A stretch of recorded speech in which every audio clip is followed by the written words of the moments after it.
Laver's poem. The opening line of Michael Laver's poem, Country Song, reminds me of how far I am from open space, enclosed at home amidst COVID, awaiting a vaccine.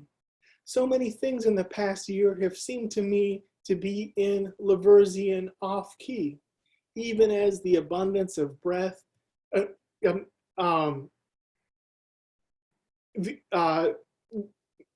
the abundance of breath amidst the abundance of breath amidst a pandemic reminds me to be steadfast in gratitude. The computer where I sit has become a blender for personal and as professional. So every year my mom mails me a bunch of wall calendars. A year on in COVID, I haven't had much use for them. I'm not even sure where the latest batch is, where I stashed it. Where Derrida wrote ellipsis for Gabriel Bunor, I used to wonder what Derrida meant about how writing keeps its visual. I still wonder. A year on in COVID, I wonder if another ellipsis is refashioned as time spent waiting. And I think one of the things that I really love about postcards as forms is they allow me to reach across personal, they allow me to reach across cultural boundaries and try to make sense of what happens when we blend all of those things together. I talk in this postcard about how the computer became a blender during COVID-19 for personal and professional. I think in a lot of ways the form itself is an opportunity for blending, and you see that, you see that I've written each of these examples in winter of 2020. The second example, if it works, hopefully it does, comes through, there we go. This is the second example, and I'm happy to talk more about these in conversation too, or show them again on the screen if folks wish to. So even rocks drag shadows away from me, writes Graham Barnhart in his poem Pissing in Erbil. And I wonder what is behind me in terms of time, space, and place. I have never been to the faraway places Barnhart's speaker describes, but I imagine what I have learned by hand, how New Mexico's long and deep earth cuts me beautifully to size. I want to invite Derrida to Albuquerque, a place I know only as a tourist, but have come to love all the same. Not unlike Derrida, but not exactly in the same way, I must begin with a precaution and a confession. My precaution is how each of these postcards is brief. My confession, I would not wish them any longer. And Derrida is not here anymore. I cannot fly amidst COVID anyway. Derrida's work is what remains.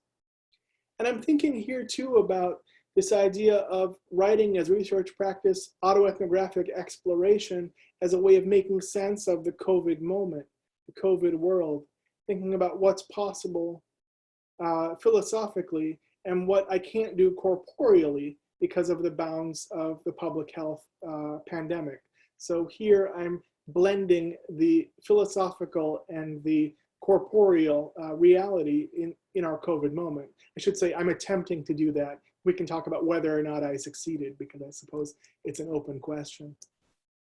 So I wanted to think about what, who, and how I've embraced along the way of this autoethnographic exploration, exploring gratitude, making sense of that. I wanted to talk about some inspiration.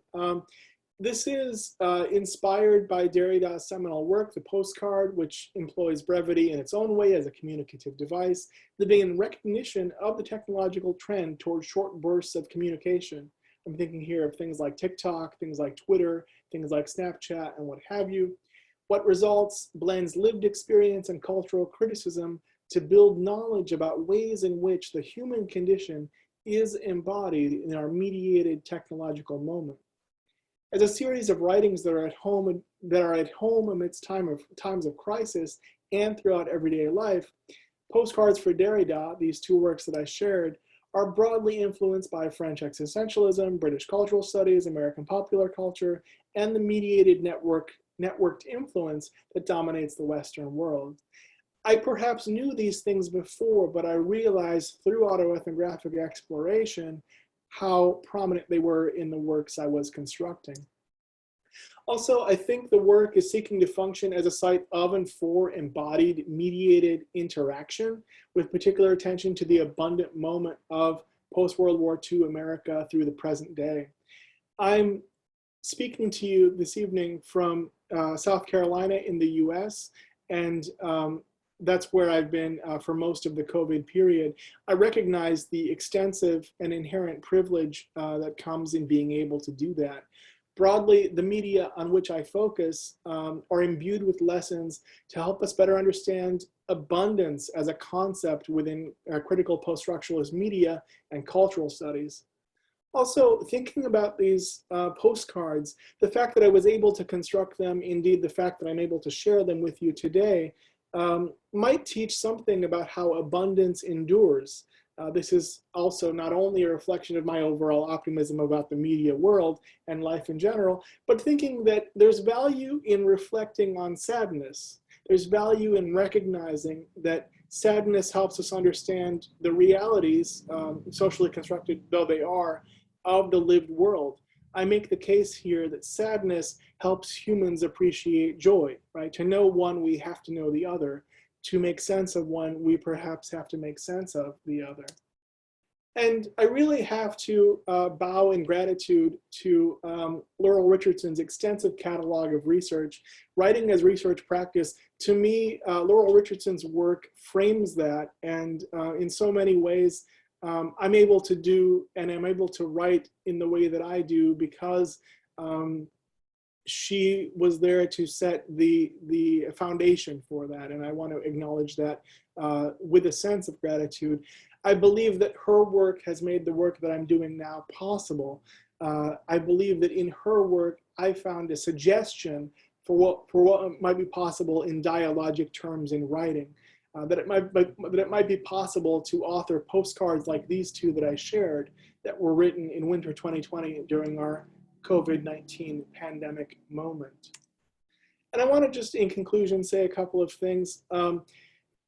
What I've recognized in writing and sharing and now presenting this work is that for me, gratitude emerges in and through the writing practice. Several of us who are autoethnographers recognize gratitude as something that emerges in the work process as much as any outcomes that might emerge, right? It's the attempt, it's the trying, it's the working towards. I have here, the process is always and continually becoming gratitude work. I have to also give special thanks here to James Salvo and Jasmine Ulmer for inspiring these postcards and for always encouraging me to turn toward gratitude with and through their encouragement. I look forward to our question and answer session. There is my name and again, my email address. I'm delighted to have had the opportunity to share with you. Thank you so much for making this space, and I look forward to our ongoing conversation. Thank you.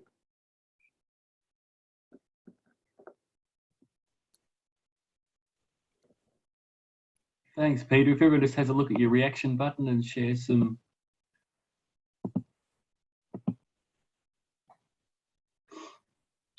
And I do need to apologise, Peter. I forgot to. This is the start of the day for me, and my brain wasn't working yet.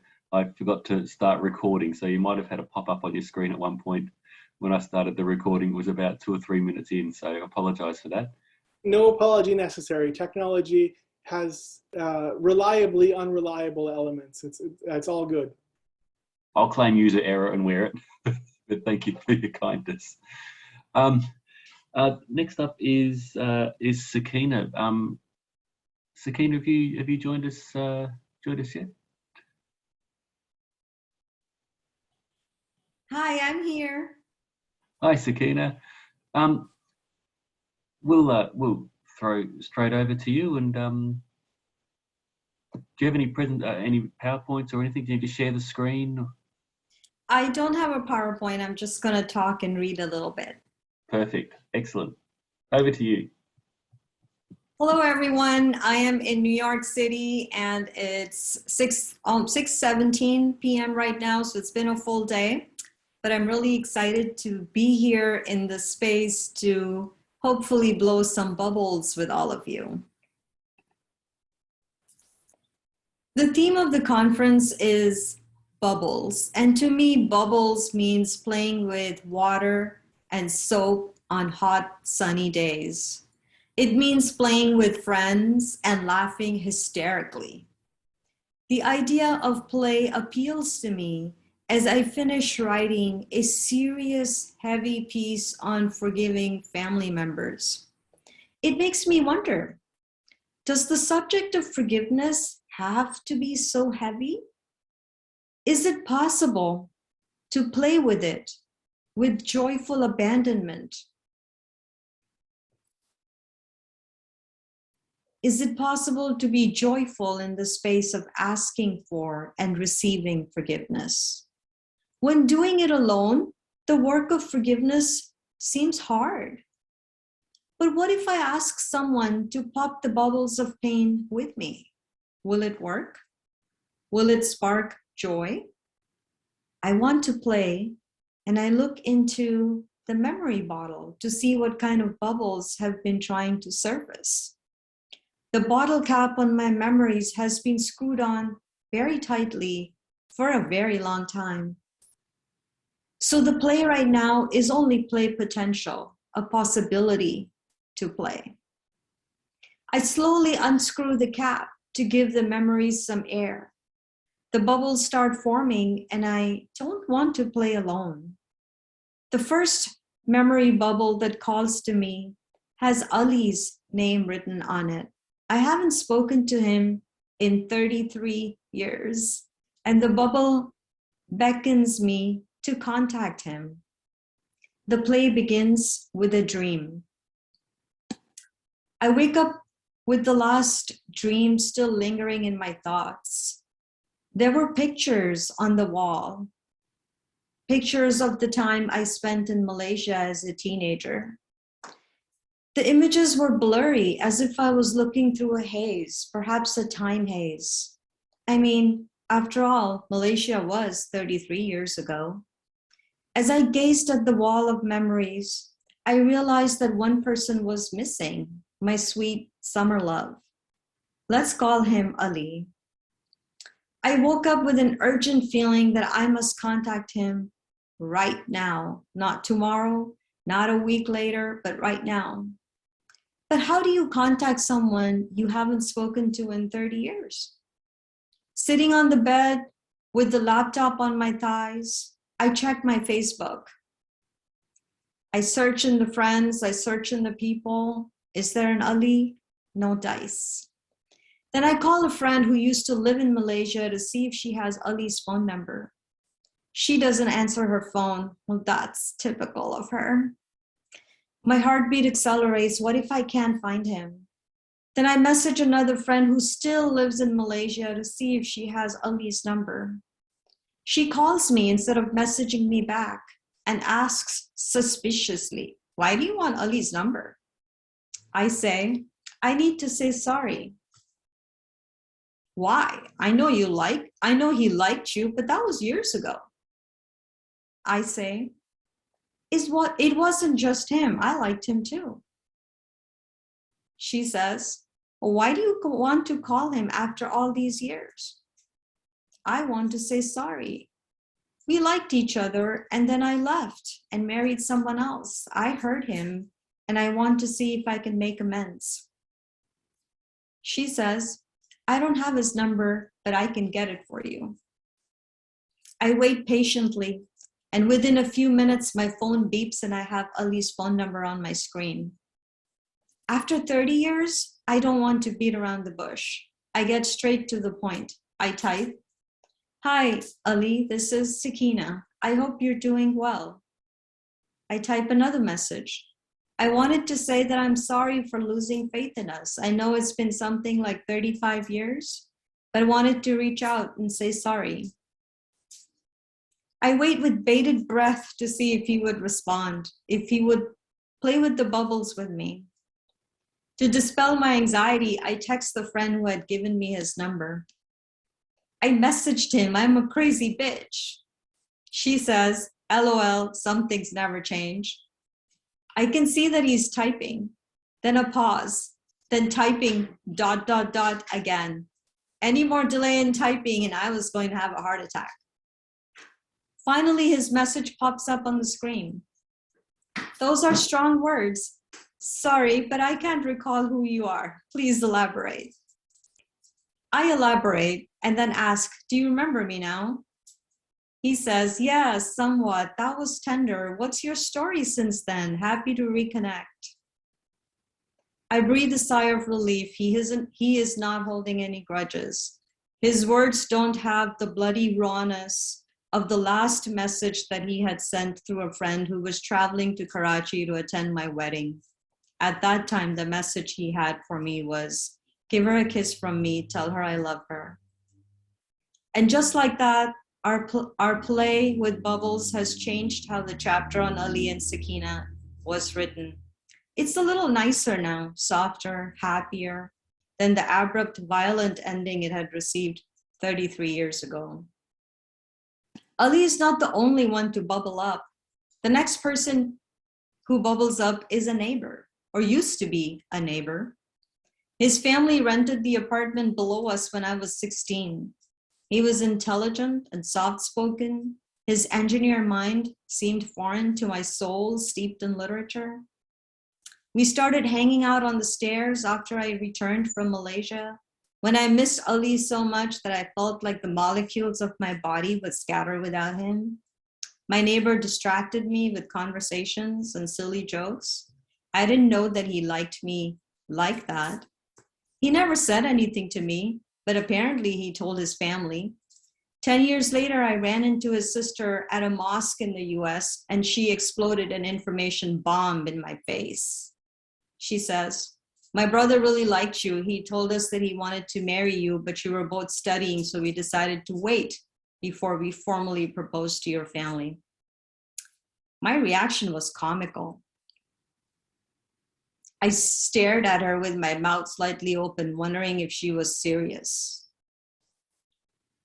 Oh, I didn't know, I finally muttered.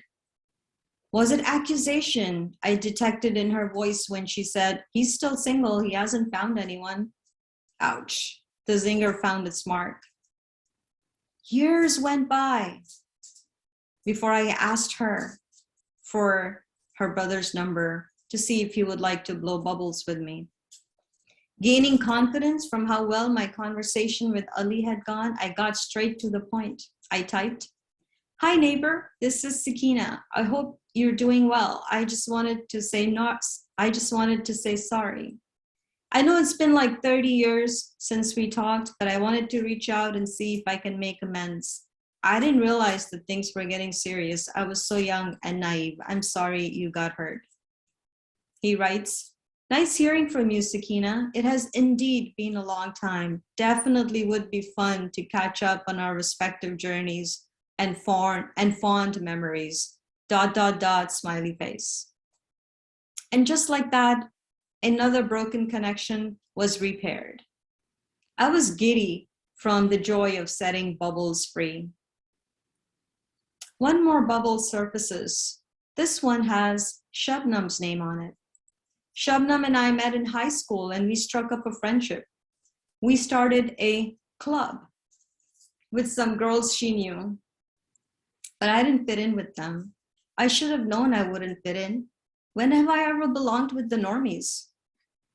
I was so ashamed when the girls kicked me out of the club that I had co-founded, that I avoided Shabnam for years. Every time I ran into her, either in Karachi or the United States, I pretended that we used to be casual acquaintances rather than close friends. This is ridiculous, I said to myself. It's time to blow bubbles again. I messaged her to see if she wants to play. I type on WhatsApp, hi, not sure if I'm reaching the right person. I'm looking for my friend Shabnam. She messages me back right away. She says, hi, Sakina, how are you? Hey, I wanted to say sorry. For so long, I was so upset about being kicked from the club and I avoided you. It was childish of me and I want to apologize. She responds, I'm sure it must have upset you, but it was not my decision, regardless of what you had heard. I reply, it doesn't matter, it was so long ago. She says, I appreciate you reaching out to me. I reiterate, I'm very sorry. And she offers, don't worry about it, my friend. It's water under the bridge. Let's reconnect and start fresh. Ah, she's thinking of water too. Maybe she wants to play bubbles too. These interactions make me think that forgiving doesn't have to be a lonely, heavy task. So far in the work that I've been doing on forgiving, I've been doing it alone. I haven't asked other people involved in these stories to see if they want to blow bubbles with me. But it seems from these interactions that if I invite previous bubble blowers to blow bubbles with me again, then perhaps we can play and find the childish, joyful abandonment again.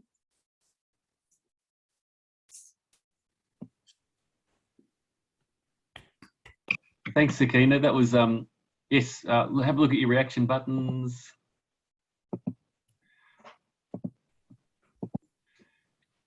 That was so nice to hear about forgiveness after starting the morning listening to Peter with gratitude. So this is, for us in Australia, a great way to start the day. And next on our list is Lora. I'm here. Can you hear me? Yes, perfect, Lora. Good. I do have slides to share, if that's okay. Yes, share away.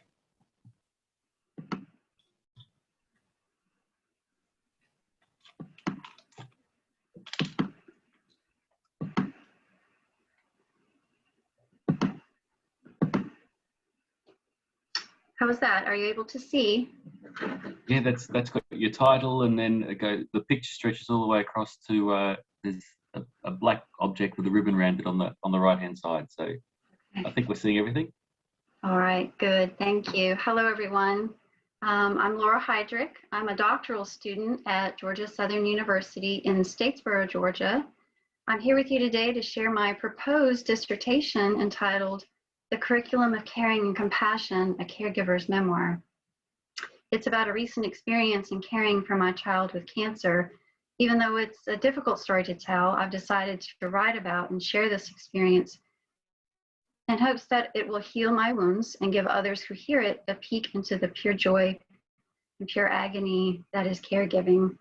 I'll begin with my story and then discuss my connection with autoethnography in my proposed dissertation at the end. It was a lightning strike. That's how one doctor described her diagnosis of leukemia. Cancer strikes randomly and without reason. Our daughter, Mary Catherine, had just graduated from college and beginning her teaching career when the fatigue and low-grade fevers hit. We assumed her symptoms were a series of viruses that students often pass to their teachers in the midst of the cold and flu season, but by February of that school year, the tiredness overwhelmed her. It was time to get things checked out.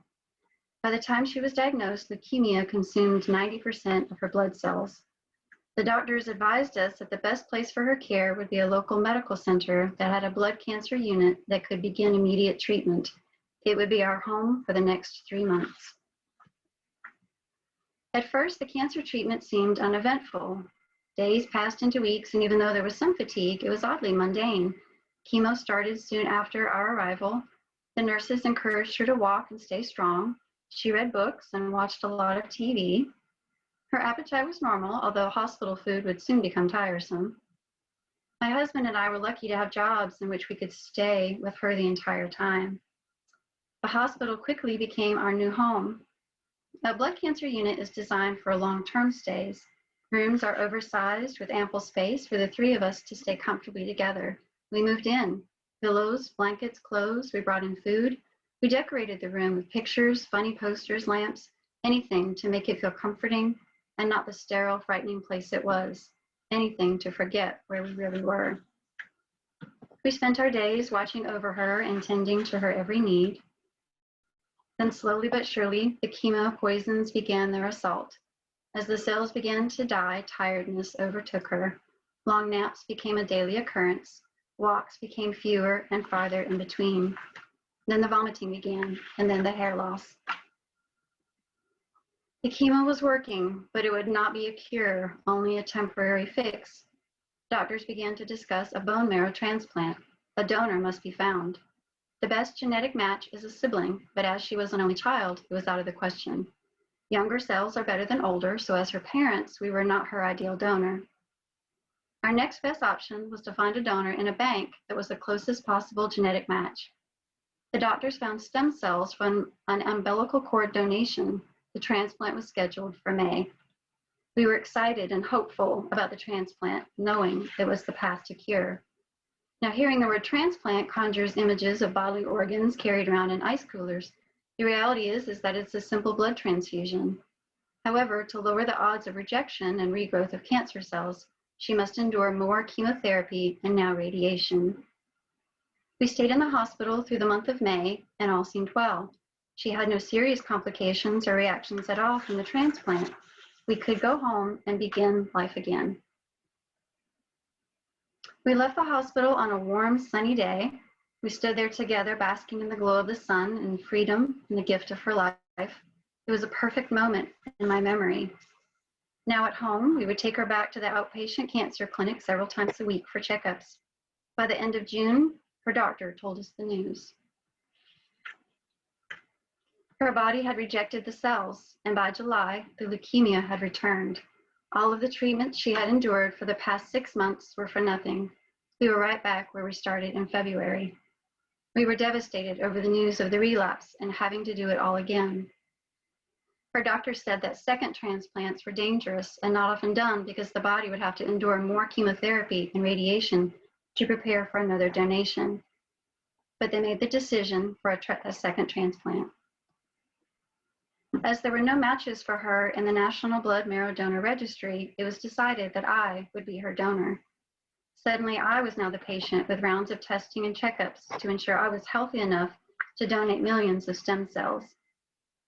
While she endured more chemo and radiation, I underwent surgery to implant an IV line for donation. Harvesting my cells took several hours, but the donation was complete. The bag of blood was stored, and the next day would be her second transplant. This time it needed to work. It would be her last chance. They would not do another transplant if this one did not work. Days after, her body started having reactions. Blood work was revealing liver functions that were not normal. Her liver stopped functioning from damage caused by multiple rounds of chemo and radiation. Secondary to its failure, it also meant that her kidneys were shutting down in response. She would need dialysis. And the nephrologist's news was grim. He was doubtful that her kidneys would ever recover, and she was not a candidate for a kidney transplant. Standing in the hallway outside of her room, listening to him speak, it was the first time we believed our daughter would die. Because the liver and kidneys were not removing toxins from her body, it began to shut down entirely. She had stopped eating, drinking, and using the bathroom. Next, she would stop walking and eventually talking. Without a functioning liver and kidneys, fluid buildup caused abdominal swelling so severe it collapsed her lungs and put her into respiratory distress. Transferred to ICU, we were suddenly surrounded by a strange new team of doctors and nurses who quickly informed us that her lack of oxygen warranted intubation. Our daughter vanished under the tubes. For the next few weeks, we lived in ICU, but we were not allowed any luxuries. No food could be brought in, no personal effects to bring comfort. Sleep was in a hard plastic chair. We were now seen as intruders into their life-saving world. Doctors performed procedures while we waited outside the locked doors. Our daughter lay dying, and we had to push a buzzer, announce our purpose, and request entrance.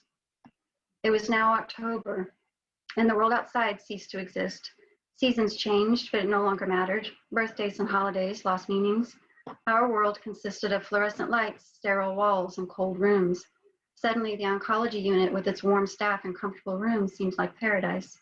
We waited and watched machines, one feeding a thick liquid through a tube into her stomach for nutrition, another breathing oxygen in and out of her lungs. In ICU, lights never go out, machines always beep, and patients are always watched. There is no privacy, warmth, or comfort. But more than anything, I miss her. To see her and not be able to hear her voice was agonizing. How could a person be alive and not be living at the same time? I sat by her bed and rubbed her cold hand and talked to her. Could she hear me or feel my touch? I hoped so, but doubted it. Still, I talked and touched. Her arms were strapped to the bed to reduce the chance of pulling the tubes out, but I would quietly loosen them when nurses were not around. I hated everything about the ICU and resented their every decision. I could not in the moment appreciate the life-saving measures they were employing. I only saw them as cold and uncaring. By the beginning of November, a change. Her kidney functions were slowly returning to normal levels, and her body started to produce small amounts of urine. The liver was responding to medicines. She was now off the ventilator, breathing on her own. Lungs, liver, kidneys, all returning to their normal roles. Her return to life was an exceptional moment in mine. When she awoke, I became a whole being again. Her breathing life resumed mine. After a few stable days, we were allowed to return to the oncology unit. Life was returned to her, to all of us. After a few more weeks of improvement, doctors released her home just in time for Thanksgiving. Her birthday was soon after. Birthdays and holidays, once again, have meaning. Our house is a home again, a place of warmth with the sound of her voice filling its rooms. She was alive, but barely. At 80 pounds, she was a living skeleton. She was a survivor, but incredibly weak. She could not walk far. A wheelchair was her mode of transportation. Home meant getting strong. That winter and spring would bring rest, outpatient clinic visits, and maintenance chemo. She took daily pills by the dozens, anti-rejection, antiviral, antibiotics. But we were home and she was alive. After life-threatening cancer and multi-organ failure, she was alive. Her doctors and nurses could not believe it. She had beaten so many odds. As I share this with you, we have just celebrated 3 years of her remission.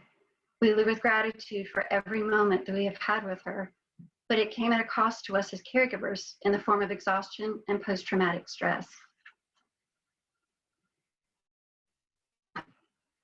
After only a few months of being home, I applied to a doctoral program. Something was nagging at me to get the swirling vortex of emotions out on paper in hopes that it would alleviate my suffering. It would force me to bring up all the emotions that I deeply buried in order to get back to normal, living again. During her treatments, I was numb, functioning on autopilot. It was just enough to get through each day, sometimes through each hour, and focusing on what had to be done in the moment. Thinking about anything more, anything that made the gravity of the situation real, was not allowed. There was no time to go there, that deep hidden place where your greatest fear lives. For me, it was the fear of her death. Maybe you cannot write during the chaos of an illness. Maybe you're not ready to write until you have some distance from the chaotic experience that is cancer. So now in the midst of dissertation writing, I begin to unfold these buried emotions. But this is not my daughter's story. This is mine as her caregiver. I cannot say that writing has alleviated my fears of the future, but it has quieted the fears of the past. Maybe I have only scratched the surface. In the end, did my caregiving matter? Did it provide a measure of comfort to her? Was my purpose in living to provide life twice to my precious daughter? If so, that was enough for me. The pain and sacrifice of caregivers needs to be expressed. Caregiving is best understood, not through statistics, but through stories. Their narratives, often hidden in the quiet backgrounds of the patients, must be written and read, heard and appreciated in order for their own healing work to begin. Thank you so much for joining me today, and I appreciate your time.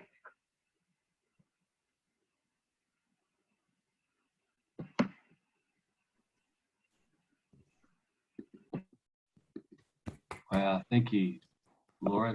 That needs a lot of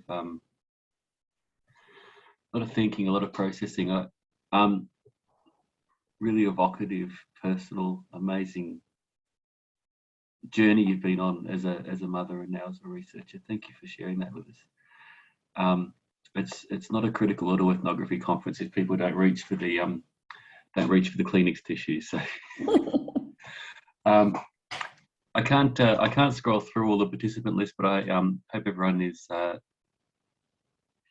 when we have community, it's perhaps easier to listen to a presentation like Laura's just shared with us. But I hope wherever you are, you're okay. And if you want to pop something into the chat, or pop your hand up, or just call out, and we'll open up to questions. And we've got, I just say, we've probably got about 10 to 12 minutes on questions before people start joining us in preparation for Liz's keynote. So over to our 19 participants.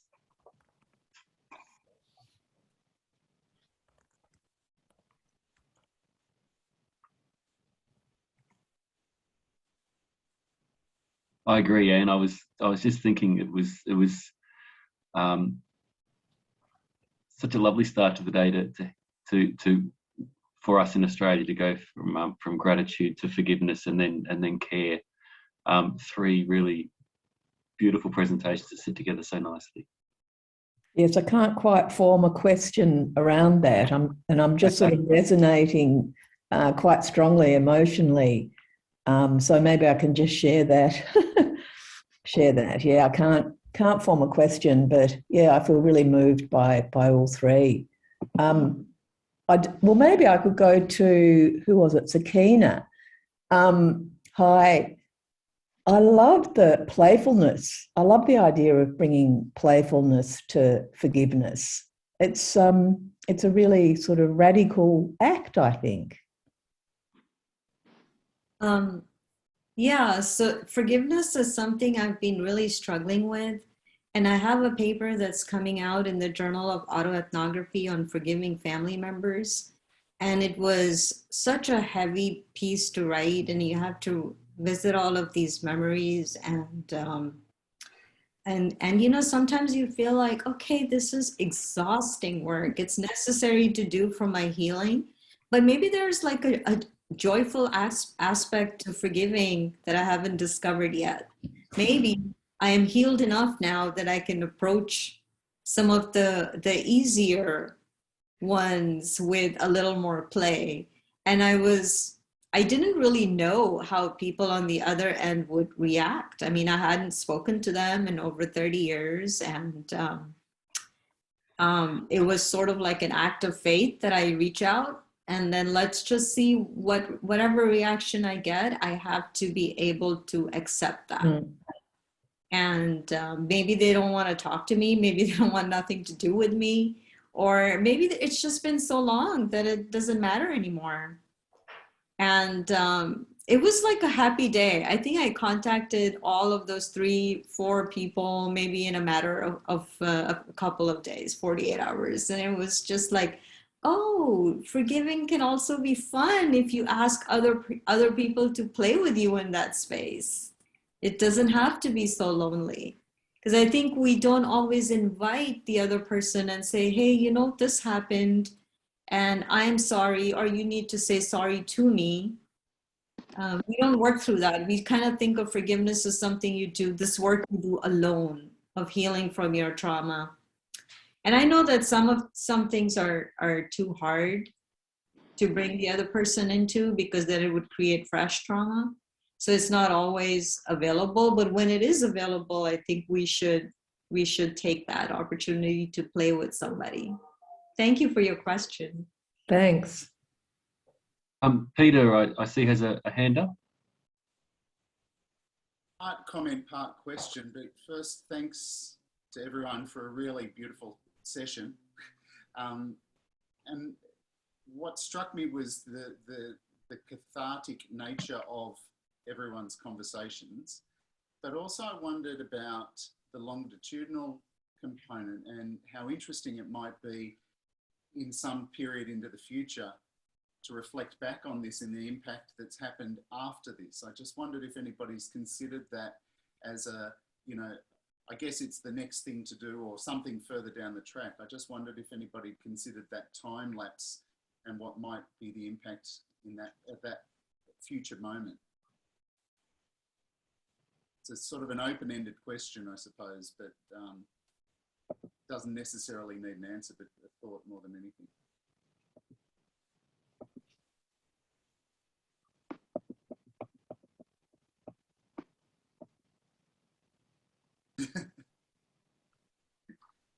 But anyway, it's a thought about the future, I suppose, and the impact beyond this moment.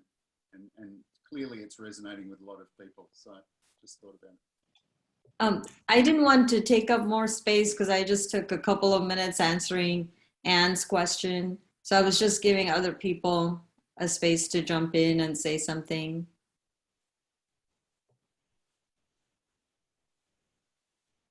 You know, I think sometimes it takes me a little bit of time after presentations to really process things.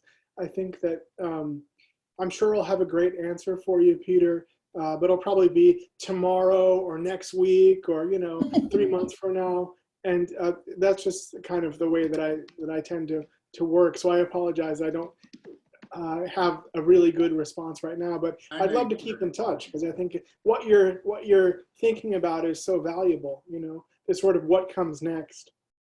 I guess it's the linger longer syndrome in some ways, that I love the way that it does happen later. And it's, yeah, it's more, I didn't really mean to pose it as a question directly like answer now. I sort of was more provoking than anything else. I think that the possibility for future is that we are more healed and whole, because I think healing promotes wholeness. And I think that's why I do the work of forgiving, because I want to be as whole as I can as I go into my future. With every day, I want to be more whole. And that means, to me, that means that I have to make repairs either for what I have done in the past. And if people are not willing to repair how they've damaged me, then I have to kind of repair myself. So I think that the possibility is always the idea, the gift is that you'll be more whole, because life breaks you in many ways, little ways, big ways. And then the search is always to find yourself. Who would you be if you were not broken? And I think that's, for me, is the work of forgiveness, to find myself, the person I was before anything bad happened. And bad things happen to everybody, and we all get damaged. But then it's this desire to find something that is untouched by evil, I would say. I mean, I don't really mean to use biblical language. It just sort of slipped out. But I see that, Geraldine, you have your hand up? Yeah. I just thought all presentations were really strong in that they were all reaching out, you know, initiating actions of, you know, care and gratitude and forgiveness. And it just struck me, it's such a paradox, isn't it, that we've often been in lockdown, and yet this reaching out is really evident and strong in all these works. And I just wondered, do you think these actions are stronger because of, you know, the lockdowns, the isolation? That's a really good question. I think probably for me, the reaching out is more intentional, because as somebody that really gets a ton of energy from others, from other people, whether it's my students, my colleagues, my friends, my neighbors, what have you, I think I realized I needed to reach out because I wanted to be seeking to fulfill that part of me. That even if I couldn't fulfill it in the way that I wished or wanted to, the pursuit gave me something that I was yearning for.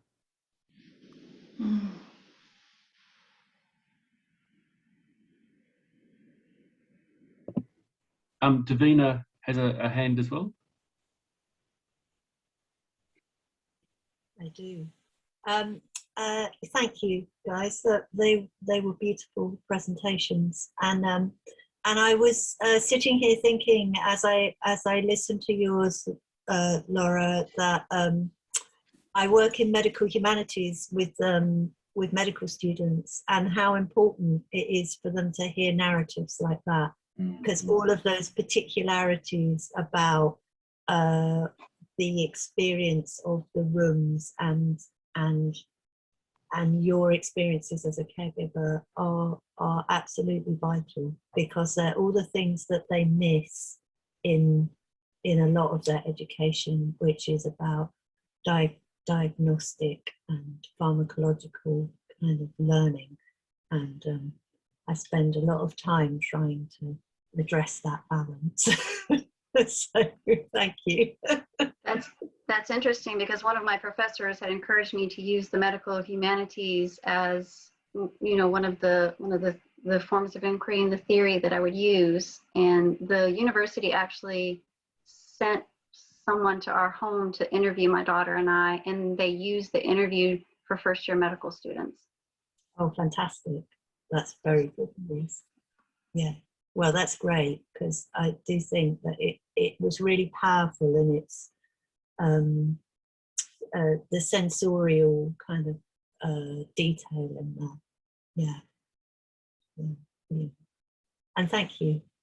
Yeah, Peter. And also, Sakina, the playfulness. I really enjoyed the playfulness of yours. I have a big thing around serious play and how it kind of gets under. Yeah, I mean, it's like bypasses rationality, sort of like it's some barriers that our mind puts up to things, defense mechanisms, and we can like slide under it with play. I like that thought. I think that I could develop that a little bit. Thank you. Laura, can I ask when it comes to your writing, what sort of devices are you using to tell the story? Have you taken to poetry or narrative or prose or yeah? I haven't. I don't consider myself a creative person. I'm just at this point, I'm just purging. I held it in for so long. I'm just purging and purging and purging. And then now trying to form it around some kind of theory. And one of my research professors just hooked me on to autoethnography. And I just started reading Carolyn Ellis, and she just spoke to me. And it just, she just spoke to me. And I said, I got to find out more about this. And here I am with all of you. Not long after I started, I wrote an email to Ellis. It was like a cold call fan email, and she wrote back, which was, I included part of her writing back in my thesis later on, and she said, "Welcome to autoethnography. It's a seductive field you won't want to leave," and I haven't. Here I am. So, yeah, okay. Peter has a hand up as well. Yeah, I just wanted to encourage Laura on the path forward. And it's so difficult, I think, as a student to share autoethnographically, and to share in the vulnerable way that you have is wonderful. I wanted to applaud you for that and to encourage you forward. We need more autoethnographers thinking about the intersections of medical humanities and narrative and trauma and processing. And I just wanted to really thank you and celebrate you. So thanks. Thank you for making a place for me. I really appreciate that. So thanks a lot.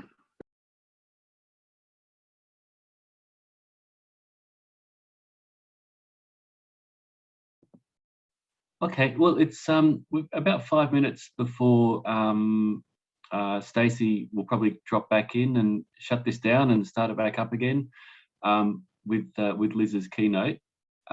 Can I just say there was a message that came through in the chat before. It's the very first chat. It was posted before by Stacey, and it's got some details about tonight's keynote. So if you weren't here earlier on, the keynote this evening has a specific link. It'll be on YouTube. We'll repost this for various sessions throughout the day, but and it's also on the Critical Autoethnography Facebook page. I just saw Stacey put it up there as well. So tonight's keynote, well, the final keynote of our conference will start on YouTube, and there's a YouTube link, and then we'll come back here for questions and answers afterwards. So just wanted to draw everyone's attention to that, and I'm sure you'll hear that message again throughout the day. But for now, for me, what a great start to the day. For others, perhaps what a great finish to your day. For others, enjoy your lunch break. Thank you very much, everyone. I'm going to stop the recording, and Stacey will be back very soon to take the hosting rights back from me. Thank you. Thank you so much. It was amazing. Thanks. Thank you.